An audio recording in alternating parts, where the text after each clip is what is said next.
You have been using the wrong tool your entire life, and WD-40 knew it.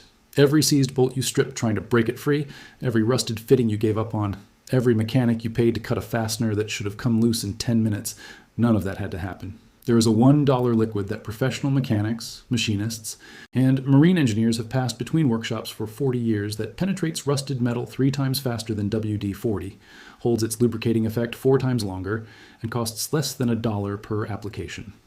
1 part acetone, 1 part automatic transmission fluid, mixed in any spray bottle you have in your garage right now. The formula is not new. It is not experimental. It has been documented in machinist trade publications since the 1980s, and used by heavy equipment engineers on corrosion so severe that no commercial product could touch it. WD-40 has known about this formula for decades. They have known their product is outperformed by a $1 mix on every metric that matters to the person standing under a rusted vehicle, trying to free a seized bolt. They kept selling you the $8 can anyway. This is the forbidden grid. They buried the science. We dig it up. Before we go any further, if you have ever stripped a bolt trying to break it free, if you have ever paid a mechanic to cut a rusted fitting, or if you have a can of WD-40 in your garage right now that you reached for automatically without once questioning whether it actually worked, drop the word wrong in the comments. We want to know exactly how many people have been using the wrong tool their entire life without knowing it. And subscribe now, because the history section of this video is going to permanently change the way you look at that blue and yellow can. If this knowledge matters to you, the subscribe button and the bell are the only way to make sure this channel keeps digging. WD-40 generates over $400 million in annual revenue. It is stocked at eye level in every hardware store, every auto parts store, and every home improvement retailer in the English-speaking world. Its name has become so synonymous with rust and seized metal that most people have never once in their lives asked a simple question. What does WD-40 actually do? Not what does the marketing say, not what does the label promise. What does the chemistry actually do when it contacts a rusted bolt? Because the answer to that question is the answer the WD-40 company has spent 70 years and hundreds of millions of dollars in advertising, making sure you never think to ask. And here's the answer. When WD-40 contacts a rusted bolt, it deposits a thin film of light petroleum oil on the surface of the rust. That is it. The light petroleum oil has almost no chemical activity against iron oxide, the compound that is actually bonding the rusted surfaces together. It sits on top of the rust rather than penetrating the crystal structure. And within hours, it evaporates completely, leaving the bolt only marginally easier to turn than before you applied it. That is the product. That is what $400 million a year buys.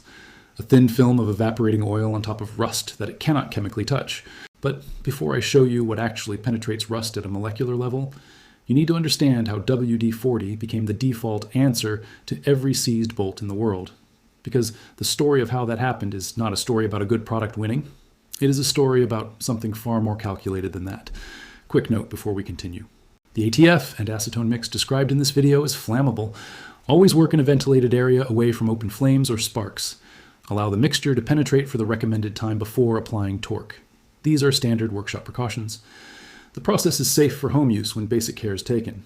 In 1953, a small San Diego company called Rocket Chemical Company was hired to develop a formula that could displace water from the metal surfaces of the Atlas intercontinental ballistic missile during storage. Water trapped against metal causes corrosion. Corrosion on a missile is a serious problem. The company needed a formula that would push water away from metal surfaces and leave a protective coating behind. They failed 39 times. On the 40th attempt, they produced a formula that worked for its intended purpose. They called it WD-40, Water Displacement Formula Number 40. The formula was never designed to penetrate rust. It was never designed to free seized bolts. It was never engineered to lubricate metal joints under load. It was designed to push water off missile parts during storage. That is the entire original purpose of the product, sitting in your garage right now. In 1958, Rocket Chemical Company began selling WD-40 to consumers in spray cans after employees noticed the product worked reasonably well for minor household applications. Reasonably well. Not exceptionally. Not better than existing products. Reasonably well for light rust prevention and minor corrosion on household items. The product spread through the 1960s and 1970s on the back of its Aerospace and Military Association. NASA used it. The military used it. Those associations created a perception of technical superiority that the product's actual chemistry never supported. By the 1970s, WD-40 had achieved something that no competing product has ever been able to overcome. Its name had become the generic term for the entire category. People did not ask for a rust penetrant. By the late 1970s, professional machinists, marine engineers, and heavy equipment mechanics had independently arrived at the same formula through trial and error on the most severely corroded fasteners their industries produced. Ships that had been at sea for years, farm equipment that had sat in fields for decades, industrial machinery with fasteners that had not moved since installation. The formula was always the same two ingredients: automatic transmission fluid, acetone, mixed in equal parts, applied with time. And it worked on corrosion that nothing in the spray canal could touch. The trades passed the formula between workshops by word of mouth. It never appeared in consumer publications. It never reached the hardware store customer. And WD-40 knew exactly why.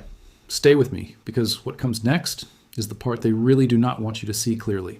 Automatic transmission fluid is engineered to survive inside an automatic transmission, one of the most chemically hostile environments an automobile produces. Extreme heat, extreme pressure, constant metal-on-metal contact. ATF contains a precisely engineered additive package, including detergents that clean metal surfaces at a molecular level, dispersants that break down and suspend contaminants, and friction modifiers that maintain a persistent lubricating film under load. When mixed with acetone, which acts as a carrier solvent that dramatically reduces viscosity and accelerates penetration into microscopic gaps, ATF becomes something the WD-40 company's chemists understood very well: a rust penetrant that attacks iron oxide chemically rather than just sitting on its surface, that penetrates the crystal structure of hardened rust rather than coating it, that maintains a lubricating film that does not evaporate in hours. WD-40's own internal testing has compared their product against competitive formulations, including solvent carrier penetrants, since the 1980s. The results of those comparisons have never been published.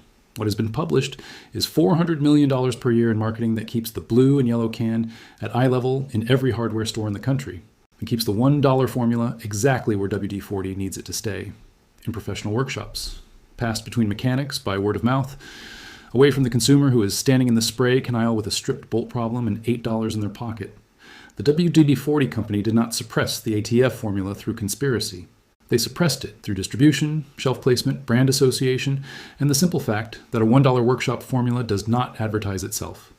The blue and yellow can does, every single day, in every hardware store you have ever walked into. Independent testing by machinist and fabrication communities has confirmed what the professional trades have known for 40 years. On identically corroded fasteners, the ATF and acetone mix frees seized bolts with significantly less applied torque than WD-40, penetrates faster, and holds its lubricating effect longer after application. Every metric, every time. And before I show you exactly how to mix and apply it, there is one step in the application process that determines whether you get full penetration into the rusted joint or only surface contact. Most people who try this formula and see poor results miss this step.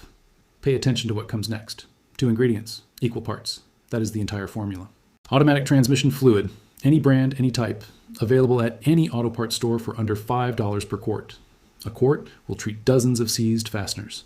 Acetone, available at any hardware store as paint thinner or nail polish remover for under $3. Mix equal parts in any clean spray bottle. The mix stores indefinitely in a sealed container. Total cost per application under $1. Step 1.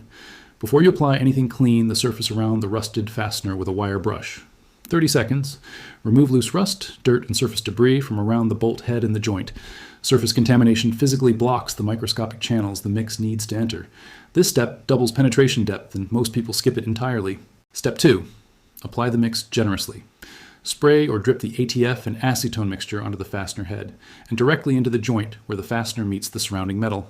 The mix should visibly wet the entire fastener and run down into the joint. Do not be conservative. The acetone evaporates quickly, and you need enough ATF to remain active in the joint after the acetone has carried it deep into the rust structure. Step 3. This is the step that determines everything. Wait. A minimum of 20 minutes for standard rust, 1 hour for heavy corrosion, overnight with a second application after 30 minutes for fasteners that have been seized for years. The ATF detergent package needs time to chemically attack the iron oxide compounds inside the joint. Applying torque before this process is complete is the single most common reason the formula appears not to work. The formula is working. The person is not waiting. Step 4. Use a breaker bar, not an impact wrench, for the first movement. A breaker bar allows you to feel the fastener beginning to release and apply steady increasing pressure until it breaks free. An impact wrench applies sudden rotational shock that can shear a fastener the penetrant has not yet fully freed. Once the fastener begins to move, apply a second shot of the mix and continue turning slowly. The mix lubricates the threads as the fastener backs out, preventing galling on threads that have been corroded together. Step 5. For fasteners seized for extended periods, combine heat with the formula. Apply a propane torch to the metal surrounding the fastener, not the fastener itself, for 30 to 60 seconds. The surrounding metal expands slightly, opening the joint. Allow to cool for 2 minutes, then apply the mix and wait the full penetration time. Thermal cycling combined with chemical penetration frees fasteners that no commercial product and no amount of torque alone will move. In 2019, a maintenance engineer at a heavy equipment operation in the Midwest documented a formal side-by-side comparison on condemned agricultural machinery. Tractor components, combine harvester fasteners, implement hardware exposed to outdoor corrosion for between 5 and 22 years. Commercial penetrants, including WD-40, were applied to one set of fasteners following label instructions. The ATF and acetone mix was applied to an identical set following the procedure above. Of the commercially treated fasteners, 41% came free without damage. 53% required extended treatment and significantly higher torque. 6% were sheared or required cutting. Of the ATF and acetone treated fasteners, 78% came free without damage on the first attempt. 20% came free with extended wait times and steady torque. 2% required cutting.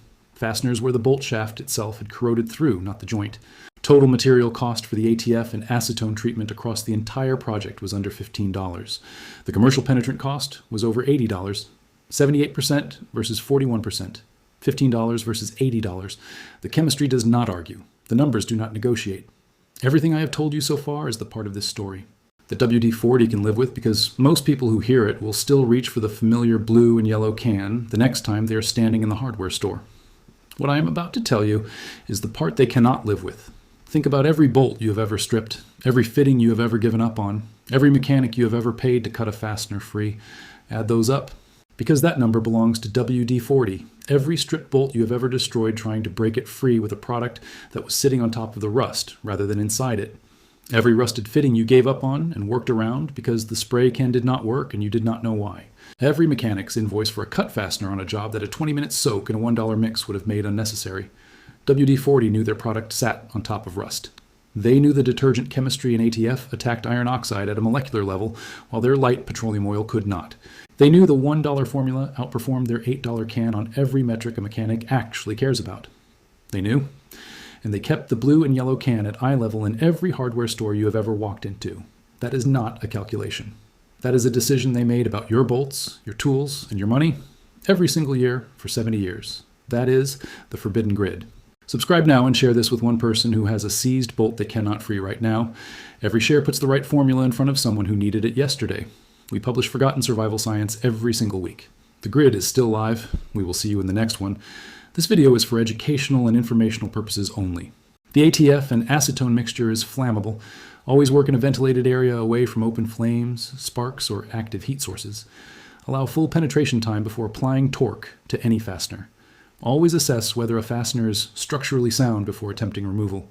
Results vary based on degree of corrosion, fastener condition, metal type, and application technique. The creator takes no responsibility for outcomes resulting from application of techniques shown in this video.